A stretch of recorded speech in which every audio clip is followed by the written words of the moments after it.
You don't know how things are going to change when you finally engage and fight for something. You're fighting for your reputation. You're fighting for the brokerage. You're fighting for the legacy of your dad or your grandparent or your mother. You're fighting for somebody. And if you don't connect that in the morning, you fell into selfie culture, not service culture. You fell into here, into me, into how am I doing? Am I okay? But there's two sides of that coin of success.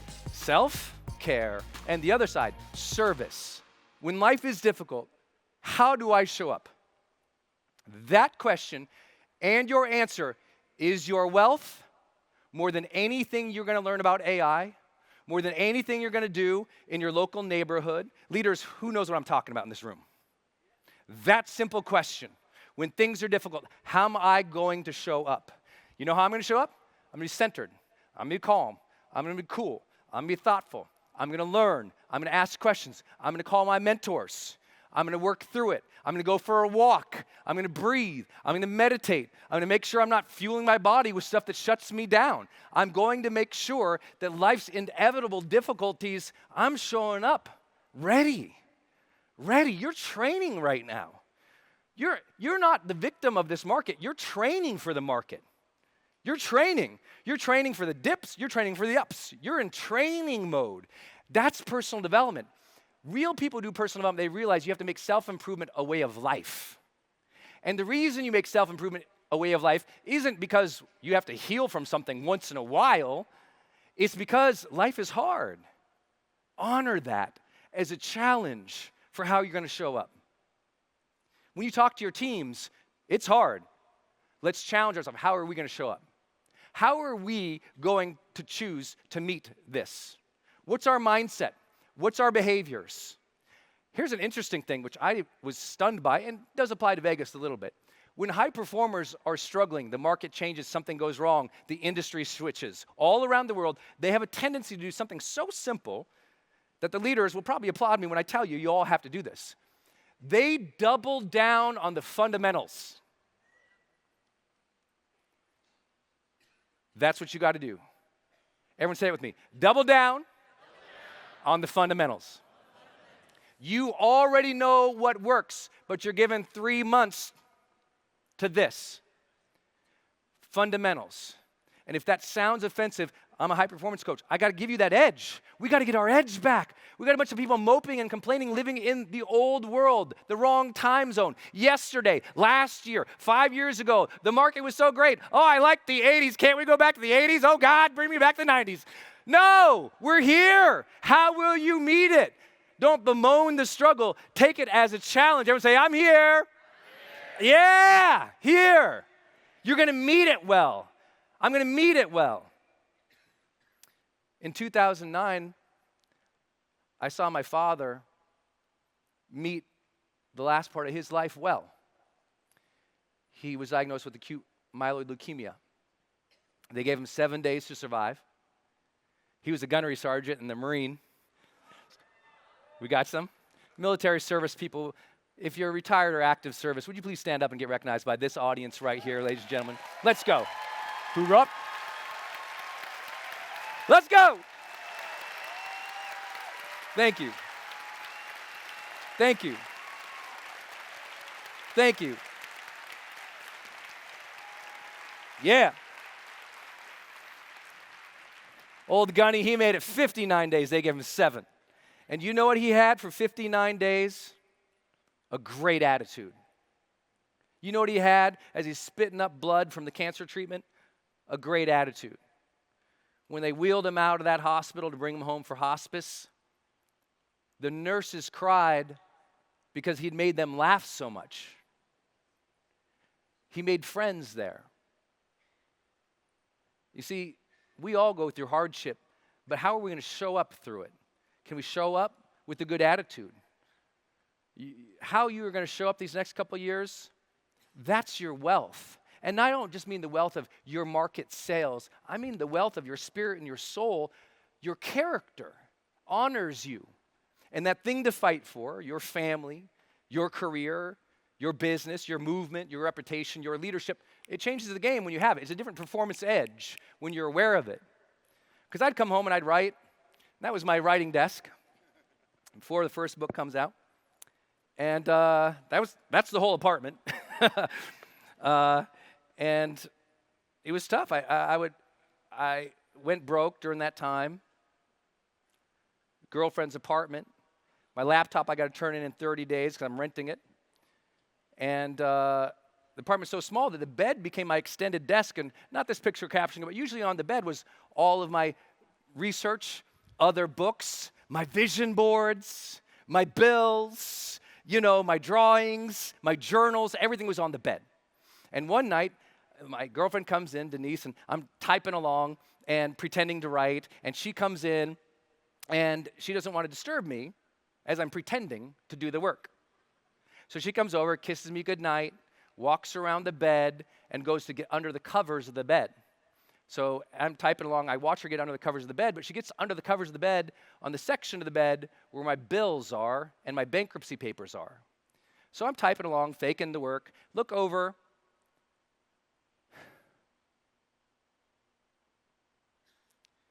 and I see my love sleeping under the weight of my bills. Literally. And it was just like, it was like a heartbreak I had never felt. Because none of us want our own inaction to be the cause of financial difficulty or distress in our family. None of us want our own inaction, our own inability to engage and actually do the work to cause distress for our families. But that's what happens when you fake it. When you're not doing the work, you got the license, you got the thing, but you're not even doing the foundation of it. You're cheating yourself and you're cheating your family, and that is the hardest thing to sit with. That's the heartbreak. When you realize you not being a high performer hurts the people you love. Some people say, don't say that to people, Brendon.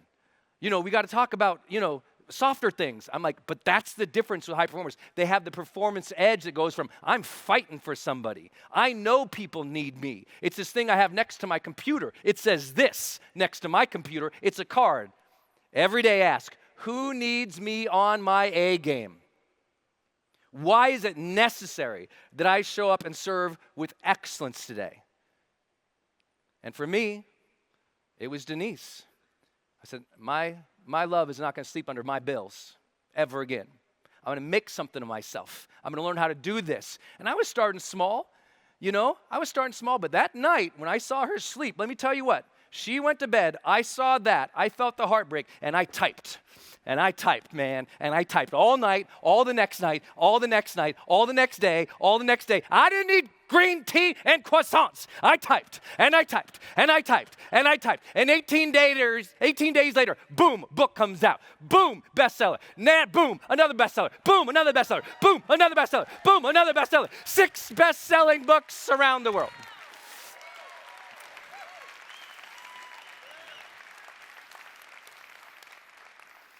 Later on, I get to take one of those books, Motivation Manifesto, and do an interview with Oprah Winfrey.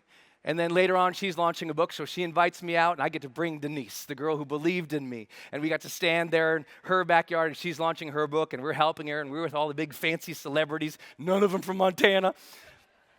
And we're having a grand old time, and Oprah comes over, and she shares something that changed my life. And I was so happy Denise got to see it because she said something very nice. But then she says, I said, yeah, thank you so much for the interview on Motivation Manifesto. She says, oh, yeah, it's still on my bedside table upstairs. And I was like, wow. From a kid faking it next to the bedside to the bedside table book selection of Oprah Winfrey. It's just like an impossible. Raise your ambition. Then I started doing events. That's my first event. No one ever believes me because they've seen me do all these things throughout the country. No one believes. So there's the other angle. No one ever believes. I'm like, no, that's the whole room because here's the other angle. That's the whole room. I think 20 people came, half paid. Out of the 20, I counted my mom and the lady I was asking to help and volunteer to help me, and the guy who brought in the water. Every time he came in, I counted him too. Don't you worry. Then it got bigger, and it got bigger, and it got bigger, and then, the arenas, and then the best part about it, though, is she stayed with me. We just celebrated our 15th year.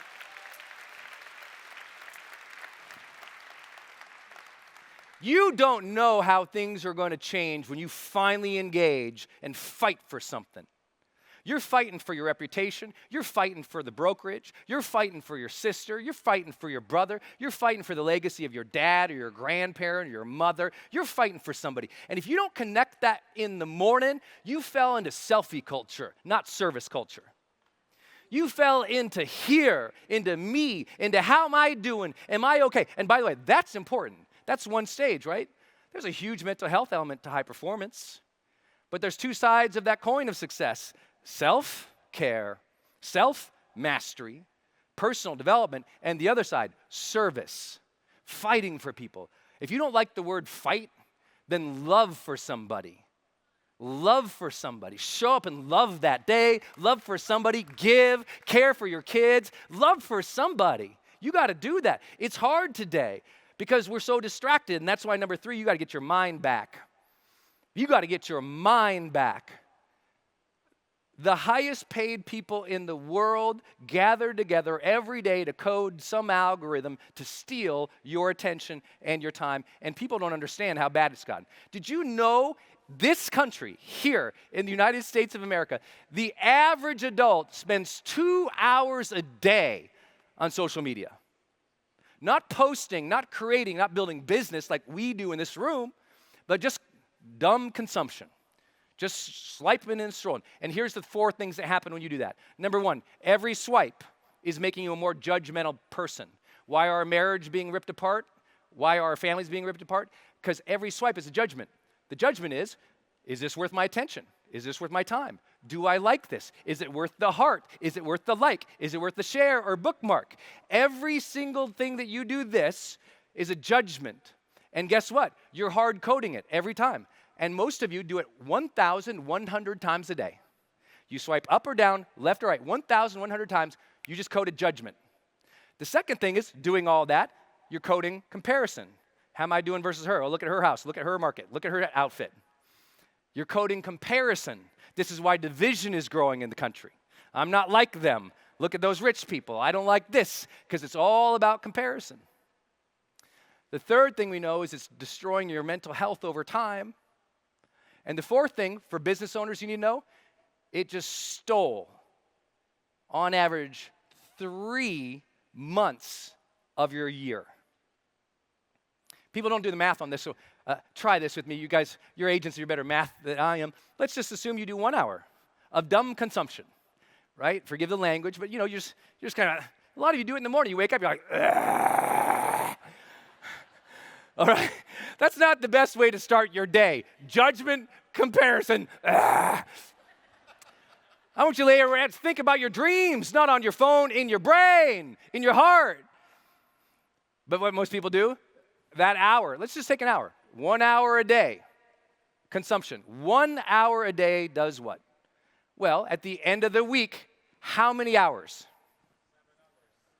Oh my God, entrepreneurs, you need some help. How many hours? Okay, you got it? 1 times 7 is? No, you just follow along. Trust me.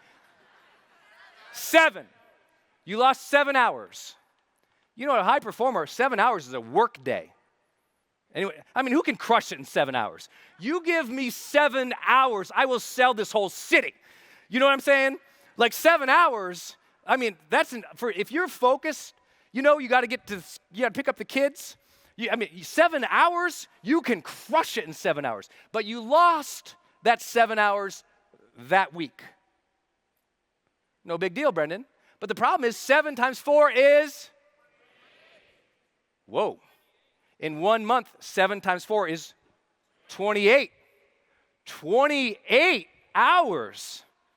Man, now you're that's almost a work week for a high performer. That's almost a whole week. You give me 28 hours? Woo! Woo! Who can crush it in 28? I know this room, you're here. I know you're here. If you don't think you can crush it in 28 hours, raise your ambition. Now what?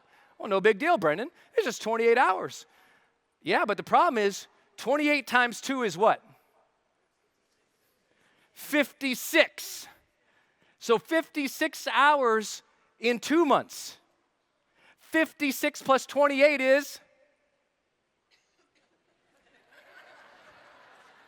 Never ask a Vegas morning edition math. You know what? It's a whole lot. 56 plus 28 is 84 hours. 84 hours. That's a lot. That's a lot. So 84 hours are lost, but I lied to you. I only asked you to do a 1 hour a day. The average American is doing 2. 160 hours divided by an 8-hour work week. Oh, we got a problem. Most people, I don't have time. Oh, you have time, but you're giving it away to somebody else and something else that is not serving you. Now, the problem is, I'm telling the story here. We didn't just lose 160 hours because the average American also watches 3 hours of television. 3 hours of television. So on average, the average American loses 3 months of 8-hour days when you do the math. 3 months, 8-hour days. Whoa, 12 weeks of 8-hour days gone. Now, by the way, everyone always gets mad at me. Don't take away my Netflix. I'm like, you can do it. Just know the cost. And don't say the market's bad. Know the cost of your time. Know that they're making you do that. Know that you're becoming judgmental and comparison-driven, and it's stealing from you. It's why it's so hard to succeed. Because when you give 3 months, everyone's always like, Brendon, how did you become successful in your genre? I go, I get 3 more months a year than most people.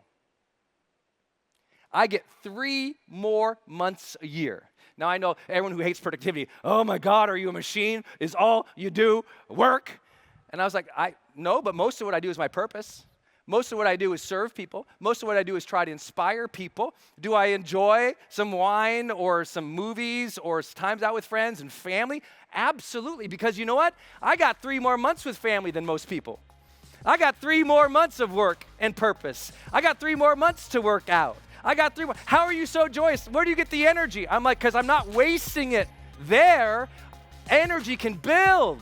You can build your energy by not just blindly consuming. Can anyone understand what I'm saying and give me an amen on a weekday? Yeah. Turn the person to the right, shake them, say, get your mind back. Shake them, get your mind back.